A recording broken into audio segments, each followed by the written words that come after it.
থাকলেও আল্লাহকে ডাকতে হবে, না থাকলেও আল্লাহকে ডাকতে হবে। সুখে থাকলেও আল্লাহর বন্দিগি, দুঃখে থাকলেও আল্লাহর বন্দিগি। হযরত আইয়ুব আলাইহিস সালামের নাম আমরা শুনছি, কথা বলেন। 70 বছর একটানা তিনি সুখে ছিলেন, সচ্ছল ছিলেন, সম্পদশালী ছিলেন, স্বাস্থ্যবান ছিলেন। তাফসীরের মধ্যে আছে আইয়ুব নবী গোসল করতে গেলে, আইয়ুব আলাইহিস সালাম গোসল করতে গেছেন, আল্লাহ তাআলা আসমান থেকে জুরজুর করে বৃষ্টির ফুটার মতো স্বর্ণের ফড়িং, ফড়িং বুঝেননি? আগের দিনে যে আমরা ধরতাম ফড়িং, হ্যাঁ, এই ফড়িং, স্বর্ণের তৈরি ফড়িং ঝুরঝুর করে আইয়ুব নবীর সামনে পড়ছে। উনি উনার লুঙ্গির মধ্যে এগুলো উঠাইয়া ঘরে নিয়ে রাখছে। আল্লাহ তাআলা বলছে, আইয়ুব, এতগুলো স্বর্ণের টুকরো ফড়িং ফেললাম, সবই উড়াইয়া নিলাগা, সবই তোমার, এতটি দরকার তোমার? আইয়ুব আলাইহিস সালাম বলছেন, মুনিব, আপনি দিচ্ছেন, আপনার গোলাম নিচ্ছে, আপনি বলেন শুকর আদায় করেছি কিনা সেটা বলেন। আপনার শুকর তো আদায় করি মাওলা, শুকর তো আদায় করছি। 70 বছর পরে আল্লাহ আইয়ুব নবীর সবরের পরীক্ষা নিছে, যে সুখে তো রাখলাম 70 বছর, এবার একটু সবর ধৈর্যের পরীক্ষা নেই। এবার 12 বছর কিংবা 18 বছর একটানা রোগে ফালায়া রাখছে। আজ আর মাল নাই, আজ আর রাজত্ব নাই, আজ আর সম্পদ নাই, স্বর্ণ নাই, স্ত্রীরা নাই, সন্তানাদিরা নাই, জনবল নাই, কিচ্ছু নাই, রোগে আক্রান্ত। 18 বছর কিংবা 12 বছর পরে যখন সুস্থ হইছে, তো আইয়ুব নবী এরপরে আল্লাহকে জিজ্ঞেস করছে, মাওলা, আমারে যে আপনি 12 বছর বা 18 বছর এই কষ্টে ফেলে রাখলেন, আপনি কি মজাটা পাইছেন? কুদ্দুর পৌঁছে বুঝেন নাই? আইয়ুব, আমি নিজে পড়ছি কিতাবে, আইয়ুব নবী বলছে, আল্লাহ আপনার লাভটা কি হয়েছে সেটা কুদ্দুর, আমার যা হয়েছে হয়েছে, আমি পচ্চা টচ্চা শেষ, কিন্তু আপনার কি হয়েছে? রব্বুল আলামিন বলে, আইয়ুব, 70 বছর যখন আমি তোমাকে সুখে রাখছিলাম, তখনও আমি দেখছি তুমি আমার শুকর আদায় করছো, আমারে ডাকছো 100 আমি তোমার উপরে নারাজ না, কিন্তু আমি চাইছিলাম সবরের হালাতে, মুসিবতের হালাতে তুমি আমাকে ডাকো কিনা, আমি এটা দেখতে চাইছিলাম।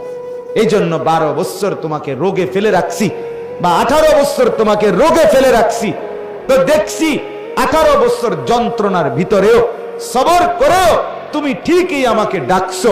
তবে এবার শোনো আমার লাভ, আইয়ুব, 70 বছর সুখে থাকতে তুমি আমাকে যেমন ডাকছো, আল্লাহর কসম, আল্লাহ বলে, আমার জাতের কসম, আইয়ুব, 18 বছর বেদনায়, যন্ত্রণায় আর রোগে আক্রান্ত হয়ে আমারে যেই ডাকছো, আমি আল্লাহ 70 বছরের সুখের ডাকের চাইতে 12 বছরের কষ্টের ডাকে মজা পাইছি বেশি। আমি আল্লাহ স্বাদ পেয়েছি। বেদনার এক এক ডাক আমার আরশে আজিম পর্যন্ত পৌঁছে গেছে। তখন তোমার কলিজা ছেঁড়া ডাক, ব্যথা ভরা ডাক। হ্যাঁ, আমার 2 মাস, আমার এই পাও ভাঙ্গে গেছিল একবার মোটরসাইকেল অ্যাক্সিডেন্টে, একবার ভাঙ্গে গেছিল এই হাড্ডি। আমি 2 মাস বিছানায় ছিলাম। 2 মাস আমারে হসপিটাল থেকে আইনা ঠিক যে জায়গায় বসাইছে বাসায়, এই এক জায়গাতেই আমি 2 মাস ছিলাম। এখান থেকে আর নড়িও নাই, চড়িও না, পেশাব পায়খানা নামাজ সবকিছু এখানে, খানা টানা সবই এখানে, কবরের মতো এখানে, ঠিক যেন কবরে আইনা বসে, একদূর জায়গায় যেখানে বসে। এই 2টা মাস আমার মনে আছে, তখনও তো আমি মালিককে রাত্রে ডাকছি, দিনে ডাকছি, এর আগে পিছেও তো মালিকরে কত ডাকছি, কিন্তু ওই সময় যে আমার পাও ভাঙ্গা, আমি সেজদা দিতে পারি নাই, মানে ঝুঁকে ঝুঁকে ইশারায় সেজদা দিয়ে দিয়ে নামাজ পড়ছি, রুকু সেজদা, কত কান্না কাঁদছি মালিকের কাছে, শুধু এক কথা বলে যে আল্লাহ, আমি বেশি দোয়া করছিলাম, মালিক, আমি আবার এই কপাল দিয়ে সেজদা দিতে চাই, আমি সেজদার তৌফিক যেন বঞ্চিত না হই।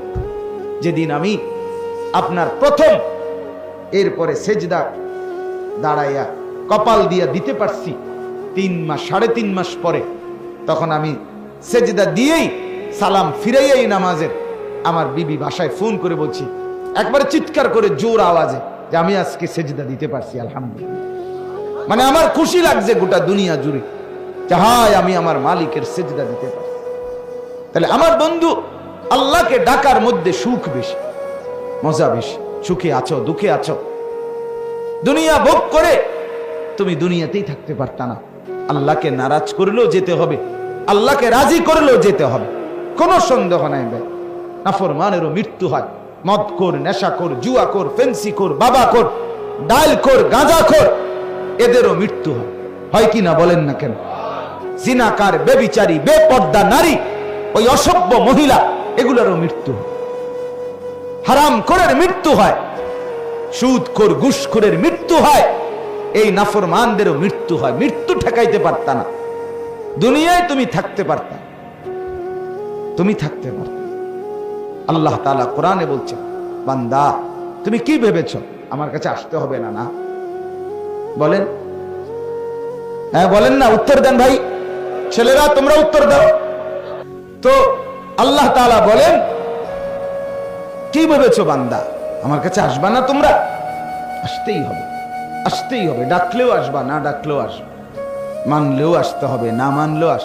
তোমাকে আমি ফিরিয়ে আনবই এবং তোমার জিন্দেগি আমি দেখাবো। আহসাহুল্লাহ ওয়া নাসুহু, আল্লাহ বলেন আমি গুনে গুনে রাখছি বান্দা, তুমি ভুলে গেছো। হারাম খাইছো, হারাম করছো, তুমি মনে করছো দুনিয়াবাসী জানে না? তুমি জানে না আমি গুনে রাখছি। রাত্রি গভীরে উলঙ্গ ছবি দেখছো, কেউ দেখে নাই? হ্যাঁ, কেউ দেখলেই কি না দেখলে কি, তোমারে যিনি ফিটবো উনি তো দেখছে। কথা বোঝেন নাই? তোমারে যিনি আসার দিব তিনি দেখছে। তোমারে যিনি জাহান্নামের আগুনের মধ্যে তালফাহু ওয়ুজুহাহুমুন নার ওয়া হুম ফিহা কালিহুন, কোরআনে আছে, আল্লাহ বলে বান্দা জাহান্নামের আগুন দুনিয়ার মাছ যেভাবে উত্তপ্ত তেলের মধ্যে কড়াইয়া একদিকে চাপ দিয়া ধরে তেলাপিয়া মাছ, এক পিঠে চাপ দিয়া ভালো করে ভাজি হইলে আরেক পিঠ উল্টাই আবার আরেক পিঠে চাপ দেয়। কোরআনে আছে, আল্লাহ বলে নাফরমানের চেহারা এক গাল জাহান্নামের আগুনে ফেরেশতা চাপ দিয়া ধরবে, এটা যখন ভীষণ ভাবে জ্বলবে তো এবার আরেক গাল চাপ দিয়া ধইরা এটাও ভীষণ ভাবে জ্বলবে। এটা কোরআনের আয়াত। তালফাহু ওয়ুজুহাহুমুন নার, চেহারাগুলোকে জাহান্নামের আগুনের মধ্যে এভাবে চাপ দিয়ে দিয়ে ঝলসানো হয়। অহুম ফিহা কালিহুন, আল্লাহ বলেন তখন তার চেহারা অত্যন্ত কুৎসিত, জঘন্য আকৃতি ধারণ করে।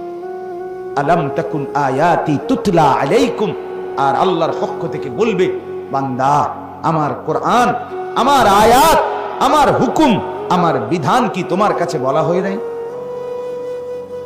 বলা হয় নাই? ফাকুনতুম বিহা তুকাদ্দিবুন, তুমি তো বারবার মিথ্যা মনে করছো। হ্যাঁ, তুমি মনে করছো হুজুর রেডি কয় আর, হুজুর রেডি কয় আর, এটা হইতো না, এটা হইতো না মনে করো, কিন্তু তুমি তো বাঁচতা না, তো কি লাভ হইলো? আমি প্রায় বলি পৃথিবী যদি আরো আধুনিক হয়, মনে করেন একেবারে পৃথিবী যদি অত্যাধুনিক হইয়া সব মানুষ আগামী 100 বছর পরে 200 বছর পরে চাঁদের দেশে জায়গা, মঙ্গল গ্রহে চলে গেছে পৃথিবীর সব মানুষ, তো হইলে গেছে গা আর কি, তুমি তো নাই। কথা বলেন, আমি মরে যাব কিনা বলেন না, আপনি মরবেন কিনা বলেন না, তো আমনে মরে গেলে পৃথিবী চাঁদের দেশে গেলে কি আর মঙ্গল গ্রহে গেলে কি, আমি তো নাই। কিরে ভাই এটা বোঝো তো, আমি না থাকলে আরেকজনে ঠ্যাঙ্গালগি দিলে কি, ঠ্যাং নামাইয়া রাখলে কি, দুনিয়া তো ভোগ করার সুযোগ নাই। এটা তো বলার সুযোগ নাই যে আমি যতক্ষণ ইচ্ছা দুনিয়ায় থাকবো। এখনো না মাতবরি করতে আরো যে আমার যতক্ষণ মন চায় আমি মাতবরি অহংকারী যৌবনের বড়াই দেখাবো, কিন্তু এটা তো বলতে একটা না যে আমি যতক্ষণ ইচ্ছা দুনিয়ায় থাকবো। চাই কার বাপের ক্ষমতা আছে আমার এনতে নেই, এমন শক্তি আছে কারো আমার? তাইলে ভাইয়া বড়াই করছো কেন, অহংকার করছো কেন? সামান্য সুস্থতা আল্লাহর দান, যৌবন আল্লাহর দান, স্বাস্থ্য শক্তি আল্লাহর দান। তুমি দেখো না ভাইয়া, কখনো কোনো দিন সামান্য পেটে অসুখ হইলে, পাতলা পায়খানা হইলে 5 বার 6 বার 1 ঘন্টায়, তো তোমার মতো শক্ত সামর্থ্য যুবক যে গোটা দুনিয়া দৌড়াইয়া বেড়াও, তুমি সোজা হয়ে যাও বিছানায়, তো তুমি বুঝো না তুমি কত অক্ষম? তোমার কি হাত খুলে গেছে, না পাও খুলে গেছে, পায়খানা না বাইরে? পায়খানার কাছে তুমি কত অসহায়। পায়খানা বাইরে হইলে তোমার 5-6 বার তুমি শুয়ালাও, দুর্বল হয়ে যাও। তুমি মাতবরি দেখাও, অহংকার দেখাও কিভাবে বেটা? এক বুজুর্গের কথা শুনেন, কিতাবে আমরা পড়ছি। এক আল্লাহওয়ালা ব্যক্তি যাচ্ছিলেন, তো উনার সামনে এক যুবক খুব অহংকার করে হাঁটতেছিল। তো উনি বললেন, যুবক, জমিনে অহংকার করে হাঁটো না, বিনয়ের সাথে হাঁটো। তো ওই যুবক উনাকে ধমক দিছে, এই মিয়া, চেনেন আপনি আমি কে? আপনি জানেন? আতারিফুনি মান আনা, আপনি চেনেন আমাকে, আমি কে? কথা বললেন। তখন ওই আল্লাহওয়ালা ওনার এই যুবককে বলছে, হ্যাঁ যুবক, আমি চিনি তোকে, আমি চিনি বেটা তোকে, তুই শোন আমার কাছে, তুই কে? তো বলছে, বলেন আপনি। বলছে, তুই হলি প্রথম তুই হলি এক ফোঁটা নাপাক দুর্গন্ধময় বীর্য। এরপরে তুই হইলি কিছুদিন পরে একটা পচা দুর্গন্ধযুক্ত একটা মরা লাশ। আর মাঝখানে এখন তোর পেটের মধ্যে আছে কিছু পায়খানা। এই হলি তুই। তোর শুরুটাও ছিল নাপাক, এখনো তোর পেটে আছে নাপাক। তুই অচিরেই একটা পচা দুর্গন্ধযুক্ত লাশ হয়ে পড়ে থাকবি। এই হলো তোর পরিচয়। কিতাবে লিখছে, যুবক তখন মাথা নোয়ায়, হায়, সে তো আমার আত্মপরিচয় বলে দিল। অহংকার কিসের ভাইয়া? আলাইসা ফি জাহান্নামা মাসওয়াল লিল মুতাকাব্বিরিন। আল্লাহ তাআলা বলেন, জাহান্নাম অহংকারীদের নিকৃষ্ট ঠিকানা। প্রত্যেকটা গুনাহ অহংকার। বাতারুল হক, নবীজি বলছেন অহংকার কাকে বলে? নবীজি বলছে বাতারুল হক, হককে গ্রহণ করতে অস্বীকার করা, আল্লাহর হুকুম রাসূলের তরিকা মানতে অস্বীকৃতি করা, এটাই অহংকার। আর আল্লাহ বলছে অহংকারের ঠিকানা, গন্তব্য জাহান্নাম। জাহান্নাম ওয়া গামতুন নাস। আর 2 নাম্বার অহংকার হলো অপরকে তুচ্ছ-তাচ্ছিল্য করা, নিজেকে বড় মনে করা। 1 নাম্বার হলো হক মানতে অস্বীকার। এখন নামাজের ওয়াক্ত, আজান হচ্ছে, আল্লাহ ডাকছে, হাইয়া আলাস সালাহ, বান্দা তোকে আমি বানিয়েছি, তোকে আমি ডাকছি, তুই বললা না আমি যাব না। আল্লাহ বলে, ঠিক আছে অহংকারী, আমি এর পরিণতি দেখাই দেবো। তুমি ভাত খাইতেছ, খা, ঘুম যাবি, ঘুমও যাস, এগুলো আমি কুত্তারেও খাওয়াই, এদিকে কোনো আশ্চর্য না, বাদ দুগা খাইস তুই, কিন্তু আমি তোরে বুঝাম, আমি দেখবো তুই কার সামনে অহংকার করলি।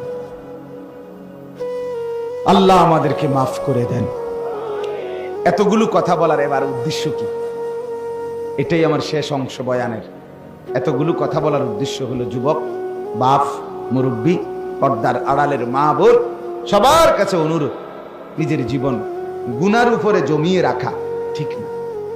আর এটা যদি আপনি বুঝেন, বিবেক যদি জাগে, এক বিন্দু অনুশোচনা অনুভূতি যদি জাগে, তো নিজেকে বদলানোর চেষ্টা করেন। আর এই বদলানোর একটা সুযোগ মাহে রমজান। বলেন আলহামদুলিল্লাহ। ভাইয়া, তুমি যদি চেষ্টা করো বদলাইতে পারো। তুমি দেখো, একটু ভালো হয়ে দেখো, একটু চরিত্রবান হইয়া দেখো। আমি আবারও বলি দোস্ত, সমবয়সীদের আড্ডায় নিজের পরিচয় খুঁজে পাইবে না। সমবয়সী বন্ধু, এক ক্লাসের, এক সাইজের, এক হমান্না, এরা কোনোদিন আলোর পথ দেখায় না। খুবই কম, খুব কম।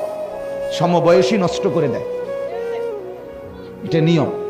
এই জন্যই সর্বযুগে আল্লাহ তাআলার নিজাম যে ওয়াত্তাবি' সাবিলা মান আনাবা ইলাইয়া, আল্লাহ নিজে বলছে আমার বান্দা অনুসরণ করো তাকে।